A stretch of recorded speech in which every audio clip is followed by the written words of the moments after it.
Hey Lumineers, welcome back! Today we're breaking down the Ruby Amethyst deck, one that recently has been gaining some popularity since it won at some bigger tournaments. In this video, I will walk you through every stage of playing this deck, from your early game options to the exact cards you need to win, which cards you should mulligan at the start of your game, and of course the deck's strengths and weaknesses. This deck doesn't win by doing just one thing, instead it adapts. So sit back and relax. I will show you exactly how to play this deck. Let's start with our early game options. In most matchups, you will play on curve. The plan is to play a 1-drop on turn 1, a 2-drop on turn 2, and a 3-cost character on turn 3. We're not trying to rush the game, we're trying to make sure we reach the mid-game. We're playing the following cards in our early game: Palace Guard, Tinkerbell, Vanellope, Lumiere, Diablo, and Cheshire Cat. Palace Guard has 1 strength and 4 willpower, which means your opponent probably needs 2 characters to deal with him, or they have to wait until later in the game when they have songs or higher strength characters. However, if they have fiery cannons, your Palace Guard is done for. This is because of his Banish ability, which means he can be banished by an action if your opponent targets him. So you might want to choose a different 1-drop if you know your opponent is playing Fire the Cannons. But many decks struggle to remove him early on, which makes Palace Guard perfect for some early lore or board presence. Tinkerbell is one of your strongest turn 1 plays. With 3 strength, she threatens almost every early character in the game and forces your opponent to think twice before questing. She usually slows down your opponent's early momentum and buys you time to set up your mid-game. Diablo is one of your best early characters. With 3 strength and 3 willpower and 2 lore, he's an excellent 2-drop that can immediately start applying pressure. Diablo forces your opponent to respond quickly. If they don't, he can generate a lot of early lore, but if they do, they are stopping their own board development. Penelope might not look impressive at first with only 1 willpower, but she plays an important role in certain matchups. Against decks that don't run a lot of evasive characters early, she can safely quest and generate lore while being hard to interact with. And when your opponent does finally deal with her, they are left with 3 damage. Lumiere is a good support character throughout the game. His ability gives your other characters +1 strength, which can completely change how traits play out. It helps your characters take out opposing threats more efficiently and can even push them out of range for effects like Under the Sea. In most situations, you don't want to exert Lumiere, you just want to have him on the board, stay there, and enjoy life. Cheshire Cat on its own is already a solid card with 3 strength and 4 willpower, but its real power comes from its boost ability. Once per turn, you pay 2 ink to put the top card of your deck face down under Cheshire Cat. Every time you do, you can move up 2 damage counters from one character to an opposing character. This makes Cheshire Cat a double threat. You can either reflect their challenges back at them the next turn, or use him to take out multiple characters by attacking one and moving damage around. Just remember, people will try to remove him, so be smart about when to exert him and when to keep him ready. The goal of the early game is simple: don't fall behind, trade when you need to, quest when it's safe, and focus on reaching the mid-game with a board you can build on. Now let's talk about what we need to do after our first 3 turns. The mid-game is all about refilling our hands, establishing board control, and deciding which plan to commit to based on our opponent's deck and the cards we have in our hands. To refill our hand, we rely on cards like Genie and the Library. Genie is one of your best turn 4 plays. He's evasive, draws a card when he enters play, and quests for 2 lore.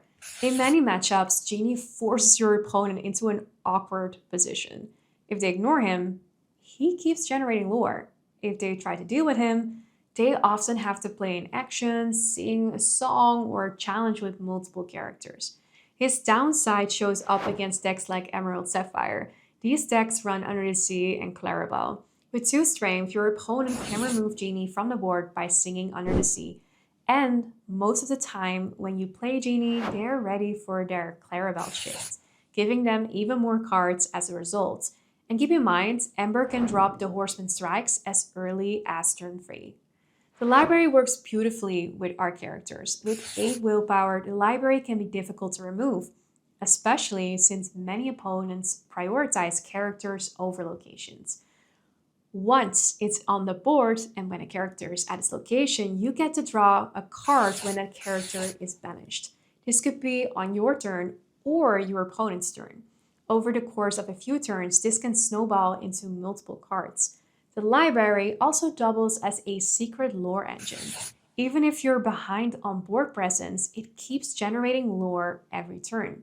While we keep refilling our hand, we have to decide how we can secure our win. And this usually comes down to 3 main options for Ruby Amethyst, depending on the matchup and the current board state. If your opponent struggles with evasive characters, you should prioritize playing evasive characters because often this leads you towards victory. Cards like Iago, Dumbo, Ursula, Elsa, Penelope, and Genie let you build a board that's very difficult to interact with. Iago is especially strong in the mid-game with 4 strength and 6 willpower. This card is extremely hard to deal with if you don't have any actions or evasive characters to deal with him. Many opponents are forced to either ignore him or waste valuable resources trying to deal with him. Both options, of course, work in your favor. Dumbo is one of the most powerful cards in the current meta. Not only can he exert to draw a card and gain a lore, but he also gives that same ability to all of your other evasive characters. Once Dumbo is on the board, your evasive characters start becoming real draw engines, giving you cards while gaining 1 lore, something that your opponents cannot ignore.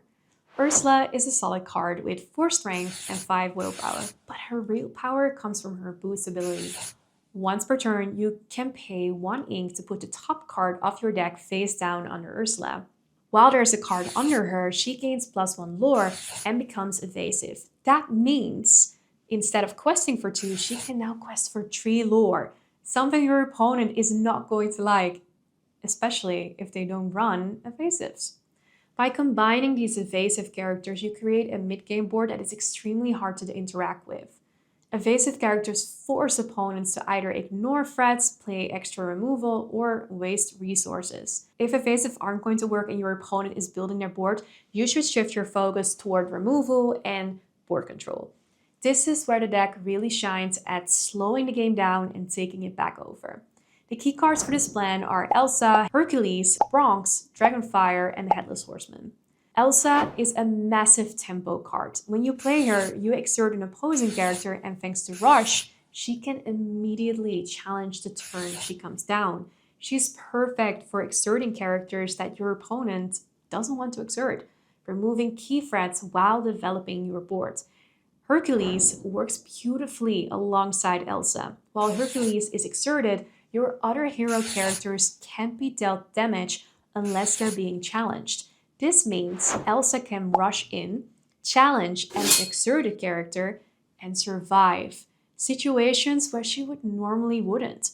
In addition, Hercules himself can be dealt damage unless he's being challenged, which is great against song and action cards. Bronx adds a different kind of pressure. As a reckless character, he can't quest and must challenge if able. With 6 strength and 4 willpower, Bronx is excellent at taking out big threats and forcing your opponent to rethink when and how they exert their characters.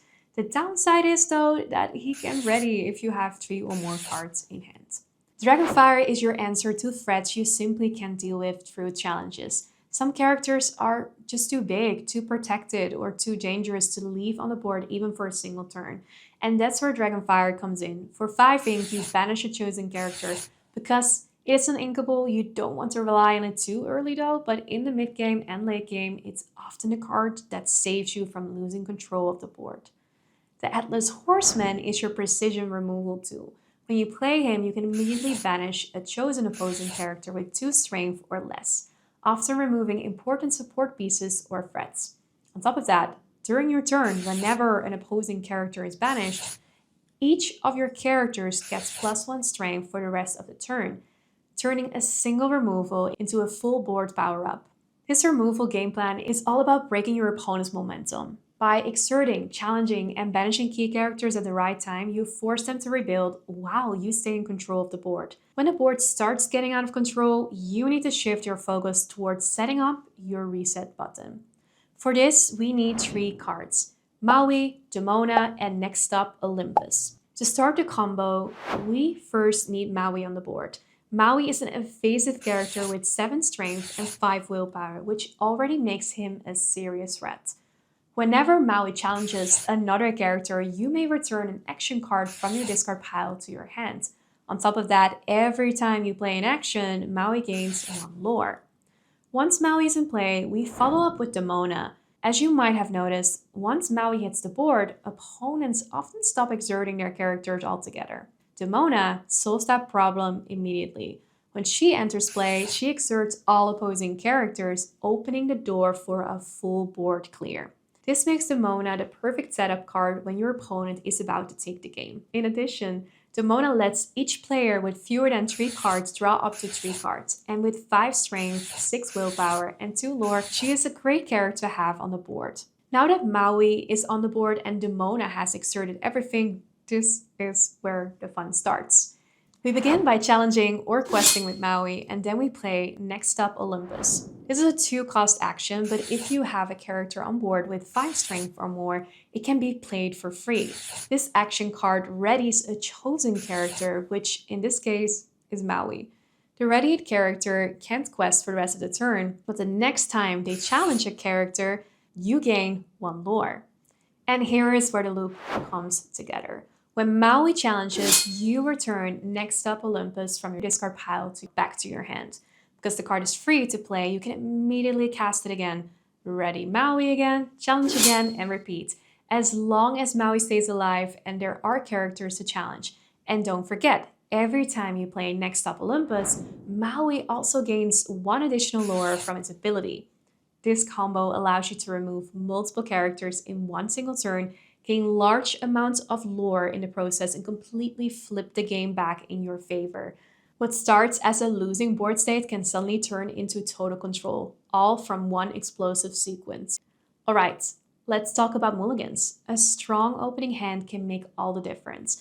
I will walk you through 3 hands and share what I would keep. In our first hand, we've got the Headless Horseman, Palace Guard, Cheshire Cat, Diablo, another Cheshire Cat, Penelope von Sweets, and Illumineer. This hand is actually very solid. We already have a 1-drop, a 2-drop, and a 3-drop, which means we can play on curve and establish early board presence. I would mulligan the Headless Horseman since it's an uninkable and not something we want in the opening turns. It's much better to draw this later in the game. Depending on the matchup, I would also mulligan 1 copy of Cheshire Cat to try and find Genie or the library to provide us card draw. Our second hand has Tinkerbell, Lumiere, Elsa, Diablo, Maui, Genie, and a Dumbo. This hand is a bit tricky. While we do have a 1-drop and a 2-drop, we're missing a 3-cost character to follow our curve. I would definitely keep Tinkerbell and Diablo since they give us a strong start and help control the early game.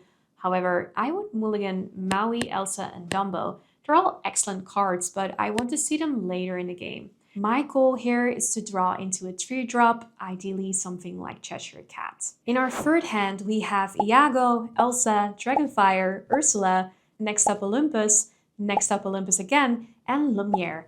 This opening hand it's terrible. We're missing a 1 and a 3-drop, and I would keep Lumiere since he's our only low curve card, even though he's not something ideally we would want to play early. The rest of the hands, I would mulligan, hoping to draw into cards that let us actually play on curve, things like Tinkerbell, Penelope, Diablo, or Cheshire Cat. Now, let's finish things off by looking at what this deck does really well and where it can struggle. One of the biggest strengths of Amethyst Ruby is its flexibility. This deck doesn't rely on 1 win condition depending on the matchup, and board state you can shift between evasive pressure, removal, and control, or a full board reset without changing your overall game plan. Another major strength is card advantage. Between Genie, Dumbo, Demona, and the library, it's very difficult for this deck to run out of resources. Even in long games, you usually have options and ways to recover. The deck also excels at tempo swings. Cards like Elsa, the Headless Horseman, Demona, and the Maui plus Next Stop Olympus combo allow you to completely flip a game in a single turn. That makes it extremely punishing for opponents who make a bad decision. The biggest weakness of this deck is that it demands good decision making. Because you have multiple routes available, choosing the wrong one, for example, committing too hard to evasives when you should be controlling the board, can cost you the game. Another weakness is the number of uninkable cards combined with the deck's curve. Poor mulligans or awkward opening hands can slow you down. The deck can struggle against very fast hyper aggro decks. If you fall behind early or don't find your stabilizing tools in time, the game can slip away before you're able to execute your plan. And that's everything you need to know about Ruby Amethyst. Here's the full deck list. You will notice we run a lot of 4-cost characters and high strength characters. This deck might not be the fastest way to win a game, but it's definitely one of the most fun ones to play, offering multiple ways to secure a win, especially if you enjoy a more brute force playstyle, then this one is for you. Ruby Amethyst has a few different versions in the meta, and if you want to experiment, there are several options to consider. For example, you could add Diablo as an additional early 1-drop to improve card control. You could swap Bronx for evasive threats like Ruby Peter Pan or Amethyst Tinkerbell, depending on how you want to approach certain matchups. Some players also add cards like Hypnotic Strength or They Never Come Back to lean harder into tempo and punishments. But in the end, they're all solid options. It really comes down to your personal playstyle and what's popular in your local area. If you want to try this deck yourself, you can find the full list on Dreamworn. Just scan the QR code on the screen or check the link in the description. And that's it. If you enjoyed this guide, hit the like button, subscribe for more Lorcana content, and let me know in the comments which deck you're playing currently and which deck you would like to see next. Until next time, bye!